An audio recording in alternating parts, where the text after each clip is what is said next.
6 अगस्त 1945 Japan के Hiroshima शहर में सुबह के लगभग 8 बजे आसमान में एक अमेरिकन बोइंग B-29 जहाज नजर आता है। ठीक 8:15 पर उस एरोप्लेन से कुछ नीचे गिरता है। लोगों को अंदाजा ही नहीं था कि जहाज से नीचे गिरने वाली छोटी सी चीज एटम बम भी हो सकता है। 47 सेकंड्स में जहाज से जमीन पर गिरने वाले एटम बम का धमाका पलक झपकते ही सब कुछ खत्म कर देता है।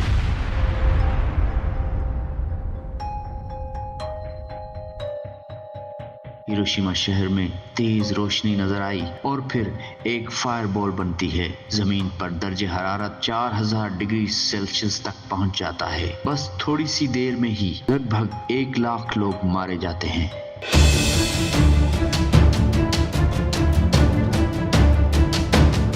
हिरोशिमा एटमी धमाके में बदकिस्मती से बच जाने वाले लोगों की बहुत ही दर्दनाक कहानी है। एटमी धमाके में बच जाने वाले लोगों ने बताया कि सबसे पहले तेज चमकती हुई रोशनी नजर आई जिसने उन्हें आर्जी तौर पर अंधा कर दिया। उसके बाद एक जोरदार आवाज सुनाई दी जिसके सुनते ही कई लोग मौके पर ही जान बहक हो गए। फिर 4000 दर्जे हरारत के टेम्परेचर में कई लोग झुलस गए। ये इतना जल्दी और दर्दनाक था कि मरने वाले लोगों की परछाई तक पत्थरों पर मुहर जैसे स्याह निशान छोड़ गई जो आज तक मौजूद हैं। धमाके में किसी तरह से बच जाने वाले लोग उस सूरत हाल को समझ ही नहीं पाए थे कि दर्जे हरारत की वजह से इतनी तेज हवाएं चलने लगी कि घर और इमारतें रेत के जर्रे बनकर हवा में उड़ने लगे। सिर्फ 15 मिनट के बाद लोगों ने आसमान की तरफ देखा तो काला धुआं था। शहर का 70% हिस्सा मुकम्मल तौर पर तबाह बर्बाद हो चुका था। बच जाने वाले लोगों की खाल उतरने लग गई। प्यास से तड़प रहे थे। ब्लास्ट के आधे घंटे के बाद बारिश होने लगी, लेकिन वो कोई आम बारिश नहीं थी, बल्कि जो टॉक्सिक डस्ट हवा में था वो मॉइस्चर के साथ मिक्स हो गया था, जिससे बादल बन गए थे और ग्रीस की ब्लैक बूंदें जहर बनकर लोगों के ऊपर टपक रही थी। ना कोई अस्पताल बची थी, ना एम्बुलेंस आई। लोग घंटों तक तड़पते रहे और फिर मरते जा रहे थे। उनमें से भी जो लोग बचे थे वो कुछ ही महीनों में रेडिएशन सिकनेस की वजह से जहां बहक हुए। इस तबाही की शुरुआत होती है सेकेंड वर्ल्ड वॉर यानी दूसरी जंग अजीम से। 1939 में हिटलर ने पोलैंड को उस जंग में घसीटा, जिसके बाद बारी बारी दुनिया के कई ममालिक इस जंग में कूदते गए। ये जंग 2 बड़े अलायंस के दरमियान शुरू हुई। एक तरफ थे एक्सिस पावर नामी ममालिक नाजी जर्मनी, इटली और जापान, जबकि दूसरी जानिब एलाइज नामी ग्रेट ब्रिटेन, सोवियत यूनियन और अमेरिका ने वर्ल्ड वॉर 1 के भयानक नतायज के बाद किसी भी जंग में कूदने से साफ इनकार किया था। मगर 1941 में जब जापान ने पर्ल हार्बर पर हमला किया तो उसके बाद अमेरिका को भी मजबूर होकर उस जंग का हिस्सा बनना पड़ा। 1940 ईस्वी में जापान ने फ्रांस के खिलाफ जंग छेड़ दी और यही वजह थी कि जापान को वर्ल्ड वॉर 2 का जिम्मेदार ठहराया। अमेरिका ने देखा कि एक तरफ हिटलर बारी बारी यूरोपीय ममालिक से जंग करके कब्जा करता जा रहा है और दूसरी तरफ जापान भी वही कर रहा है। अमेरिका ने जंग को टालते हुए जापान को रोकने के लिए उस पर सख्त पाबंदियां लगा दी और मुतालबा किया कि जापान न सिर्फ चाइना के इलाकों से कब्जा खत्म करे बल्कि जर्मनी और इटली से अपना इत्तेहाद भी खत्म करे। लेकिन जापान ने पीछे हटने से साफ इनकार कर दिया, और वो इसलिए कि जापान ग्रेटर एशिया के ख्वाब को ताबीर करने के लिए किसी भी हद तक जाने को तैयार था। आखिरकार अमेरिकी पाबंदियों से तंग आकर 7 दिसंबर 1941 को जापान ने अमेरिका के पर्ल हार्बर बेस पर हमला कर दिया। 350 जापानी नेवी के एयरक्राफ्ट्स ने अमेरिकी एयरबेस पर सरप्राइज अटैक किया। उस बमबारी के दौरान 19 अमेरिकन नेवी के जहाज, 108 मिलिट्री एयरक्राफ्ट और 2000 से ज्यादा यूएस मिलिट्री के लोग मारे जाते हैं। बात यहीं तक नहीं रुकती। कुछ ही घंटों में जापान ने फिलीपींस, जो उस वक्त अमेरिका के कंट्रोल में था, वहां पर कब्जा किया जाता है, जिस पर घायल अमेरिका ने बाकायदा तौर पर जंग का ऐलान कर दिया। अमेरिका के ऑफिशियली तौर पर जंग में शामिल होने के ऐलान के बाद ब्रिटेन और चाइना ने भी धावा बोल दिया। उसी के रद्द अमल में नाजी जर्मनी और इटली भी अमेरिका के खिलाफ जंग शुरू कर देते हैं। 1941 तक जारी वर्ल्ड वॉर 2 ने काफी बड़े और छोटे मुल्कों को तहस तहस कर दिया था। दुनिया के हालात बद से बदतर हो चुके थे और उन हालात से लाचार इटली ने आखिरकार 1947 में सरेंडर कर दिया और आगे चलकर 30 अप्रैल 1945 को हिटलर भी अपने आप को गोली मारकर खुदकुशी कर देता है।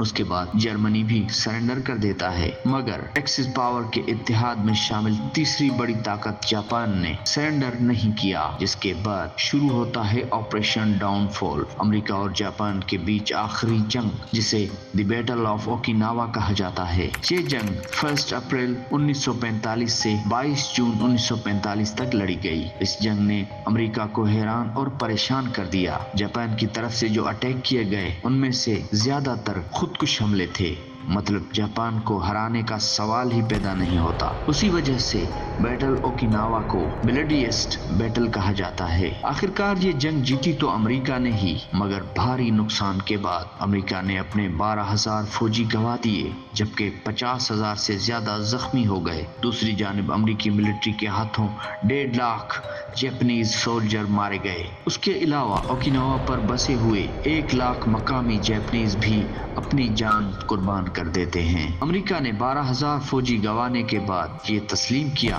कि उनका ऑपरेशन डाउनफॉल नाकाम हो चुका है। अमेरिका और एलाइज की मुशावरत चलती रही। उसी दौरान 12 अप्रैल 1945 को यूएस के प्रेसिडेंट फ्रैंकलिन डी रूजवेल्ट वफात पा जाते हैं और वाइस प्रेसिडेंट हैरी ट्रूमैन बन गए अमेरिका के नए प्रेसिडेंट। जापान को हराने की पूरी जिम्मेदारी अब उनके कंधों पर आ गई। अब जापानी कमांडर हिरोहितो को सरेंडर करवाना है, लेकिन कैसे?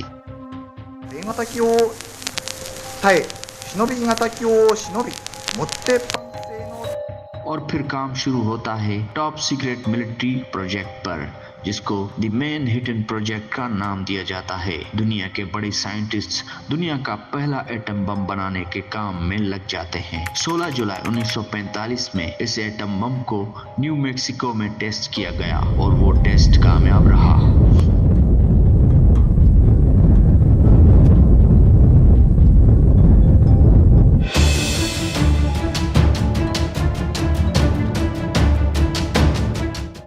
जुलाई 1945 को पोट्सडेम डिक्लेरेशन, अमेरिकी सदर ने चाइना और ग्रेट ब्रिटेन प्राइम मिनिस्टर के साथ मिलकर जापान से इनोगेशन सिलेंडर डिमांड की और धमकी दी कि उसका अंजाम बड़ी तबाही होगा। लेकिन जापान को अंदाजा ही नहीं था कि ये तबाही दरअसल एटम बम के जरिए होगी। तो जापान ने पोट्सडेम डिक्लेरेशन को रिजेक्ट कर दिया, जिसके बाद 3 अगस्त को अमेरिकी सदर हैरी ट्रूमैन ने मिलिट्री को जापान के ऊपर एटमी हमलों की मंजूरी दे दी। 6 अगस्त 1945 को एयरक्राफ्ट बोइंग B-29 ने हिरोशिमा शहर के ऊपर लिटिल बॉय एटम बम फेंक दिया, जिसके बाद अमेरिका पहली और अकेली एटमी ताकत बन गया। इतनी बड़ी तबाही भी जापानी मिलिट्री कमांडर्स को झुका ना पाई। जापानीज एम्परर हिरोहितो ने सरेंडर से साफ इनकार कर दिया। नतीजे में 3 दिन बाद 9 अगस्त 1945 को अमेरिका ने नागासाकी के ऊपर एक और एटम बम फेंक दिया। सुबह के 11 बजे अमेरिकी बोइंग B-29 जहाज ने उससे भी ज्यादा पावरफुल बम फेट मैन नागासाकी पर गिरा दिया, जिसके नतीजे में 40,000 लोग मारे गए और 60% शहर तबाह हो गया। इस बार कम मौतें इसलिए हुई कि हिरोशिमा पर होने वाले अटैक के बाद दूसरी बार हमले का खदशा था और लोग बड़ी तादाद में शहर छोड़कर नजदीकी गांवों में छुप गए थे। और नागासाकी शहर के इर्द गिर्द काफी पहाड़ होने की वजह से भी तबाही ज्यादा दूर तक नहीं फैल पाई। इन 2 एटमी हमलों में मारे गए लगभग 2 लाख जापानीज में से 94% आम शहरी थे। सिर्फ 5% मिलिट्री के लोग थे। एक तरफ एटमी हमलों की तबाही, दूसरी जानिब सोवियत यूनियन भी जापान पर हमले कर रहा था। नतीजे में जापानीज एम्परर हिरोहितो को सरेंडर करना ही पड़ा।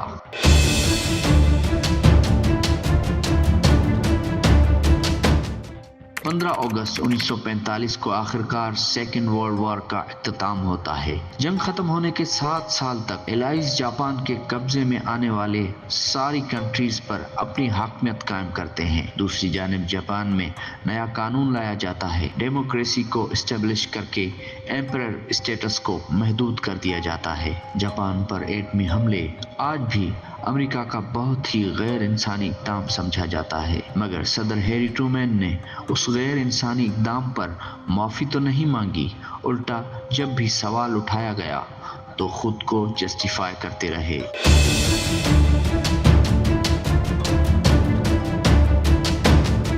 तारीख ने साबित किया कि सुपर पावर्स होने के बावजूद आज भी अमेरिका समेत कोई भी जापानीज फोर्सेस से लड़ नहीं सकता, क्योंकि इस कौम की सोच मुत्तहिद है। यही वजह है कि एटमी वॉर हो या कुदरत का कहर, जापान हमेशा बड़ी तबाही के बाद खुद को फिर से खड़ा कर देता है।